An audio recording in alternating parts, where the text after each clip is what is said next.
Hi, everyone. Good afternoon. I do have a decent amount of updates to pass along at the top, so just bear with me while I read through some of this. So today, the Secretary wraps up his trip where he visited and met with the leaders in Djibouti, Kenya, and Angola. In his capstone and historic speech in Angola, the Secretary discussed the strategic importance of Africa, our commitment to enhancing partnerships with our valued African partners, the power of democracy, and how we're looking to deepen defense relationships that are rooted in equality and mutual respect. As Secretary Austin said in his remarks, quote, Africa matters. It matters profoundly to the shape of the 21st century world, and it matters for our common prosperity and our shared security, end quote. He also went on to emphasize that, quote, we're joining hands with new partners and building new coalitions to oppose aggression and uphold sovereignty.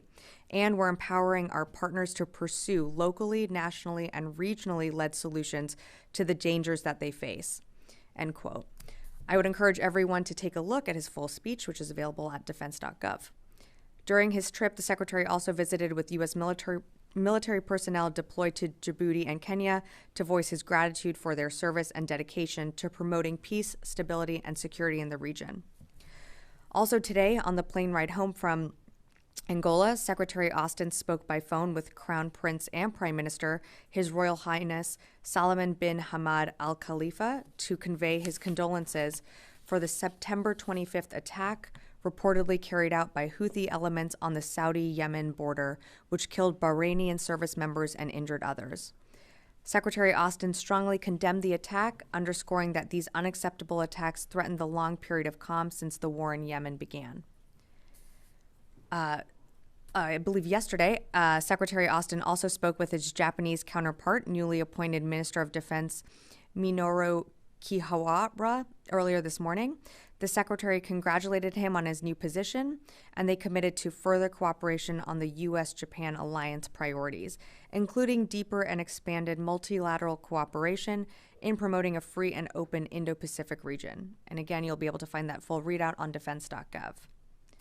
Shifting gears, Secretary Austin has taken unprecedented action across the department to help improve quality of life for our service members. Today, as part of broader efforts to ensure we take care of our people, one of Secretary Austin's top priorities, he approved a campaign to prevent suicide in the military aligned to 5 lines of effort. Over the past 2 and a half years, the department has taken meaningful steps to counter harmful behavior in all its forms, including suicide. While we recognize that suicide has no single cause and no single preventive action, treatment, or cure will eliminate every individual suicide death, implementation of these actions demonstrates our unwavering commitment to promote the wellness, health, and morale of our total force and honor the memory of those lost to suicide. A copy of the Secretary's memo can be found on defense.gov. Just a few more items here. Hello. Today, the Department of Defense also released its 2023 strategy for countering weapons of mass destruction. As many of you are aware, the United States faces a dynamic and evolving security environment characterized by competitors in possession of current and emerging WMD capabilities. As a result, the strategy addresses current and emerging WMD challenges and threats and provides direction for tailored methods to address them. The department, working closely with the interagency and U.S. allies and partners, will account for WMD threats holistically to prevent, withstand, operate through, and recover from WMD attacks. The strategy and additional information can also be found on defense.gov. Switching to tomorrow. Tomorrow, Secretary Austin will participate in an Armed Forces Farewell Tribute in honor of General Mark Milley, the 20th Chairman of the Joint Chiefs of Staff, and welcome General C.Q. Brown Jr. as the 21st Chairman. General Milley has led the Joint Force in defense of this country admirably and selflessly, and we'd like to thank him and the entire Milley family for their selflessness and 4 decades-long service to this nation. Last week, the Senate moved forward on confirming 3 of our highly qualified nominees, as you know, but unfortunately our list of nominees that need Senate confirmation continues to grow. As of yesterday, Senator Tuberville's hold now impacts 371 nominations. You've heard me say it over and over again, but I'll say it again. These holds impact our national security, our military readiness, and of course, our military families. The Secretary is committed to engaging with members of Congress and both parties until all of our well-qualified apolitical officers are confirmed. And last item here, as I'm sure is on everyone's mind, the likelihood of a government shutdown. First, we urge Congress to work in a bipartisan way to avert a government shutdown and pass a budget. Our priority is always to make sure that we have an on-time appropriations. And as bad as it could be to have a continuing resolution, which we always want to avoid, it's even worse for the defense of the nation to have a shutdown. So what I can say is if there is a shutdown, in just a few days, our service members would be required to continue working, but would be doing so without pay, and hundreds and thousands of their civilian colleagues would be furloughed. A government shutdown is a worst-case scenario for the department, so we continue to ask Congress to do its job and fund the government. And I know that was a lot, so with that, I will take your questions. I'm going to go to the phones first because I believe we have Lita joining us remotely. So Lita, if you're there. Yeah, hi Sabrina, thanks so much.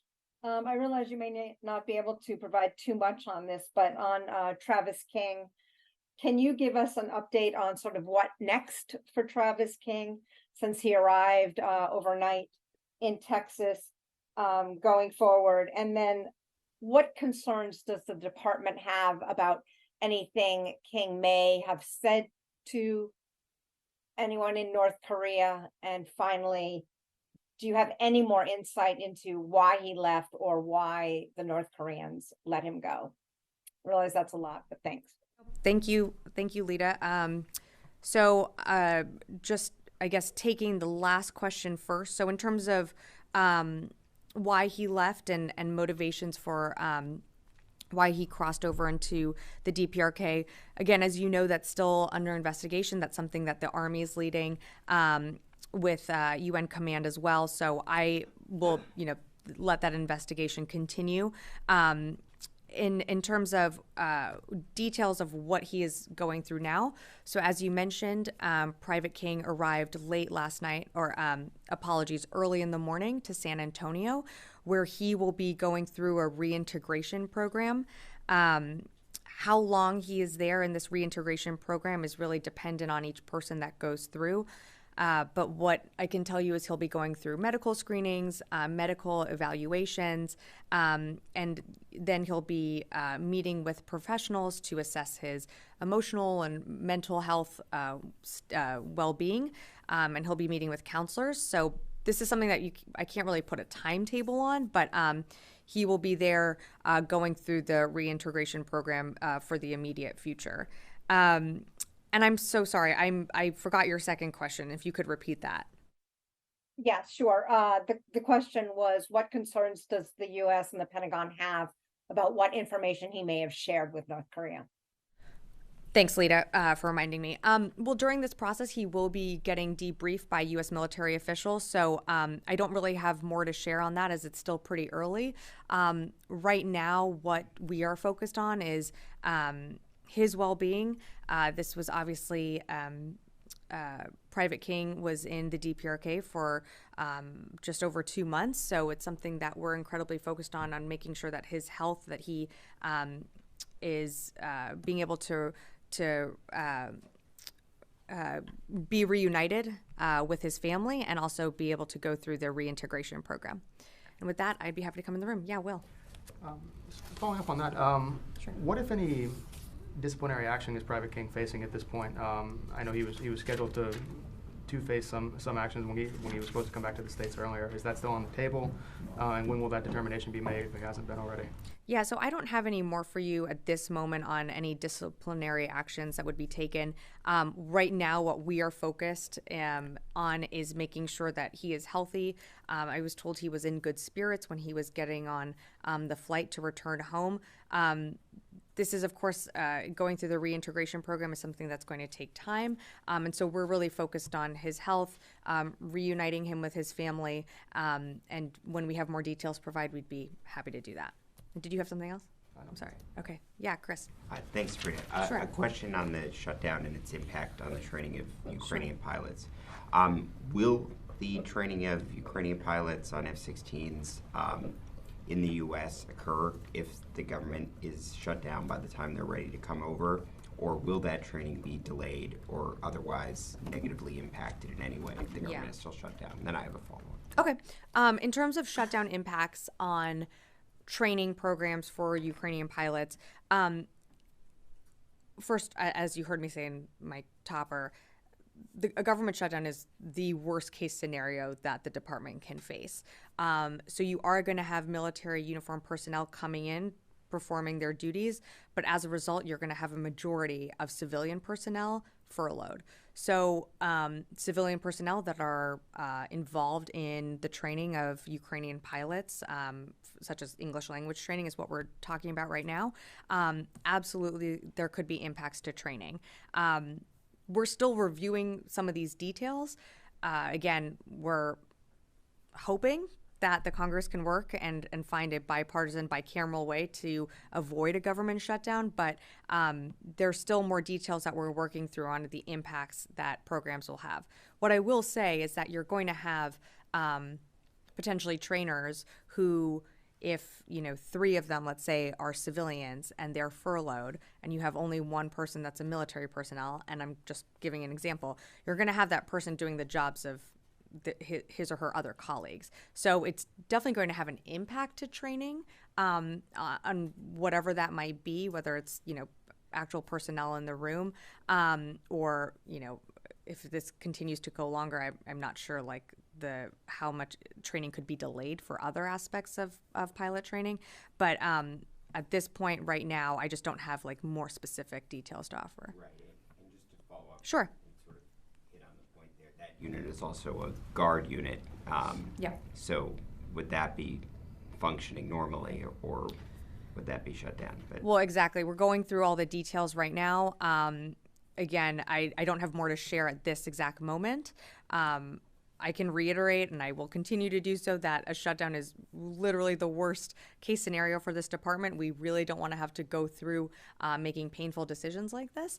And I'll just leave it at that. And did you have a follow-up on?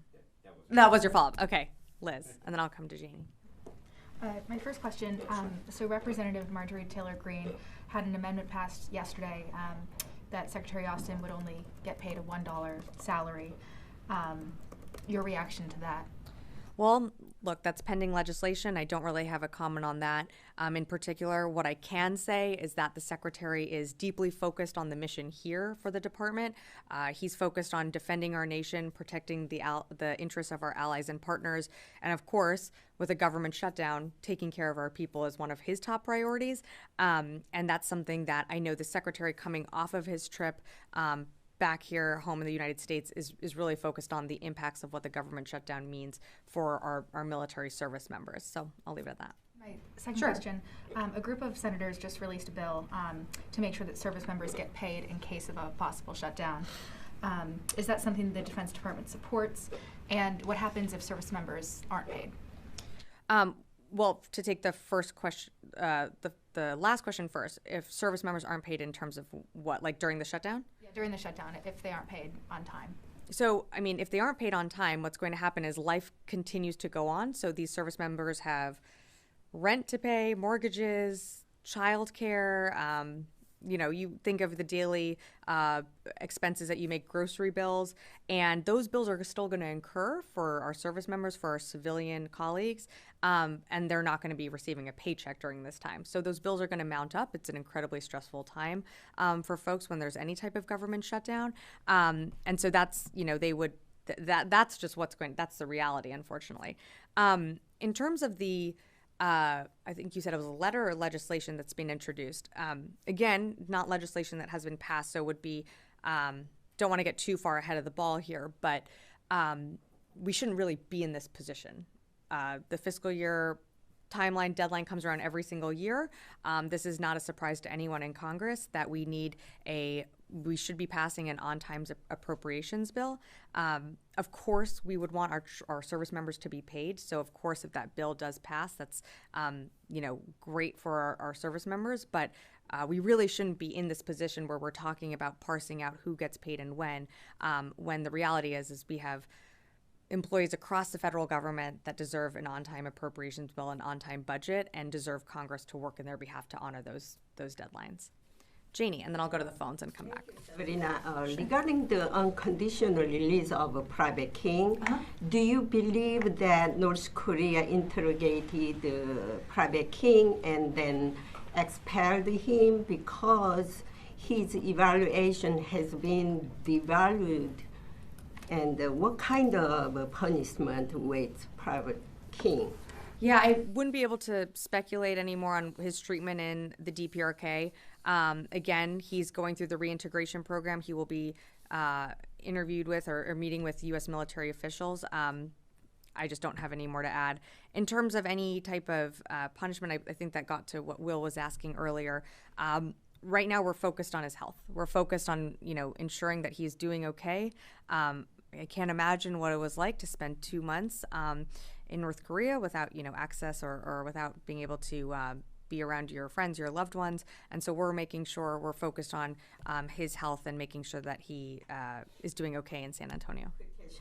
North Korea Kim Jong-un specified the nuclear force policy in the Constitution and announced that he would drastically increase the number of nuclear weapons. What is your stance on North Korea will not giving up nuclear development? Yeah, that just adds to the incredibly destabilizing rhetoric that we've seen out of North Korea before. I don't really have a comment on changes to the Constitution other than that, we've seen North Korea we've seen comments like this before, and I think I'll just leave it at that. I'm going to go to the phones here really quick. Haley with CNN. Yeah, thanks, Sabrina. I'm wondering if you can talk about with the shutdown. I know you just spoke a little bit about the impact on families not getting paid. I wonder if you can expand on that a little bit. I mean, I know that we know that service member, a lot of military families experience things like food insecurity already. I mean, does the Pentagon have any plans or putting anything in place to kind of take care of those families if they're going without paychecks, or what is that going to look like on y'all's end? Haley, that's a great point, and thanks for the question. This is exactly why we shouldn't be in this position. We do have families that are across our military force that are, either it's food insecure or require access to childcare, or whatever it might be that they require. We really shouldn't have been in this position to begin with when it comes to a government shutdown, because the shutdown is going to impact all of these families. Unfortunately, this is really up to Congress to decide what they are going to do when it comes to funding the government. We are going to, of course, work to make sure our folks know that we are here for them. But in terms of actually funding, being able to pay our troops, that's something that Congress really needs to authorize and not something that's on the Department of Defense. I'll take one more from the phones here. Brianna Riley, roll call. Yeah, thank you so much. Quick question about Alabama Congressman Mike Rogers. Today he said that he would work to withhold funds for the Spacecom headquarters following the administration's basing decision. I'm curious, to what extent would a lack of funding be an impediment for the Colorado Springs site, considering that Spacecom has already nearly reached FOC? And separately, if you have any update on the timeline for Spacecom HQ to reach FOC, that'd be great. Thank you. Thanks. Thanks so much for the question. I don't have a time. I don't have any specifics on when Space Command will reach FOC. I would encourage you to reach out to Space Command for that. In terms of withholding funding, I mean, look, this is a command that is on the forefront of protecting American interests and our allies all around the world, and of course in space. And withholding any type of funds, of course, would be detrimental to the force, but also the command in Colorado Springs. I haven't seen the full comments yet, so I don't want to go any further than that, but appreciate the question. Great, I'll come back in the room. Rio? Yeah, thank you. Two questions. First, the Taiwan unveiled its first domestically produced submarine today. How much does the Pentagon assess this new capability might complicate China's invasion strategy or blockade strategy moving forward? Yeah, I've seen the reports on that. I would refer you to Taiwan to speak more to that. I don't have any further comment. Secondly, sure. The Pentagon had a working level talk with the Chinese on cyber issues last week. Do you think the Chinese are now more open to military talks? And does the Pentagon focus more on the working level talk rather than secretary level talk, as the Chinese defense minister is missing for a month? Well, we always encourage communication at the highest levels with the PRC. We're going to continue to push for that. As you just mentioned, the secretary has not had a conversation with his counterpart. So we are going to continue to urge for that. We believe open lines of communication is the best way to avert any type of crisis. It's obviously good steps forward that we've seen with engaging at other levels, but we still believe at the highest levels there needs to be mill-to-mill communication between our two governments. Okay, Constantine? Yeah. Thanks, Sabrina. On the suicide prevention front, Sure. So of the 100+ recommendations that the committee reviewed, it's not enacting, I believe, 16, including pretty much all of the gun control recommendations that the independent panel recommended, and sort of intimated that was the heart of their, the main thrust of their recommendations. I mean, does that, from the OSD's perspective, does that not sort of blunt the impact of the recommendations that the panel was making? And I thank you for the question. I just wanted to make sure I was looking at the right document here. Again, there was thorough evaluations. We appreciate the SPERCS committee review and the recommendations that they made. That was something that, while we didn't take up for this, it's not something that we wouldn't rule out, but it's something, that we, for this moment, we are focusing on the 5 lines of effort that we have under that will have different actions as a component. And just for awareness, the 5 lines of effort that include enabling tasks are aimed to foster a supportive environment, improve the delivery of mental health care, address stigma and other barriers to care, revise suicide prevention training, and promote a culture of lethal means safety. So again, it's not something that's off the table, but this is what we're focused on right now. And a quick follow-up. So of the 100+ recommendations, I believe 61 are subject to the availability of funds. Mm-hmm. So we're going to do them if we get the money. Is there any concern that the funds will not be there? Because, I mean, the recommendations say that they're going to be completed by 2030, so we've got a good amount of time before the last of these comes into play. Any chance the money dries up? Well, I don't have a crystal ball, so I can't predict the future, but look, the issue of suicide, I think, has received attention and support, or I should say, addressing the issue of suicide amongst our military members has received support on both sides of the aisle and in both chambers of Congress. So we would certainly be hopeful that they would support our efforts and provide adequate funding for what we need to implement some of these recommendations. And again, I think on both sides you're seeing a want and a need to address these issues that we're facing. Yeah, Aaron. Yes. Sorry, I meant to. I'll come back to you after. Aaron. Okay. Yeah. Okay. So while the Space Force was in Japan the other day, they stated they have been internally exploring the idea of establishing a communication hotline between U.S. Space Force and China. Has General Saltzman tried to communicate with his counterpart or any Chinese officials since he's been in Space Force? I would direct you to his office. I just don't have anything for you to read out here. Again, what I emphasized earlier is that we would, of course, encourage high-level conversations and communications lines to be open between us and the PRC. But for more on General Saltzman's conversations, I would direct you to his office. Has anyone in U.S. Space Force, it's been 4 years that it has been established, almost 4 years. Yeah. Has anyone in Space Force tried to communicate with China? And that's a great question for the Space Force. Yeah.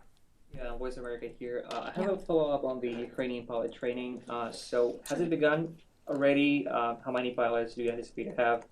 And how long will it take before they move to the actual training in Arizona? Sure. So English language training has started for several pilots. I don't have specific numbers for you on that. The English language training will vary depending on proficiency and skill. So again, don't have an exact timeline of when folks will then move from that training to start pilot training. But yes, English language training has begun. On Abrams tanks, so can you confirm the arrival in Ukraine and how many tanks were in the first tranche and when to expect the rest of them arriving on the battlefield? So exactly what you said. This is the first tranche of Abrams tanks that arrived. I believe the Ukrainians issued a statement that they had arrived, so I would refer you to the Ukrainians and what they said, but I am not disputing that. Not going to get into more specific numbers or any further details of how many and when they're arriving. That's really up to the Ukrainians to announce when they're ready.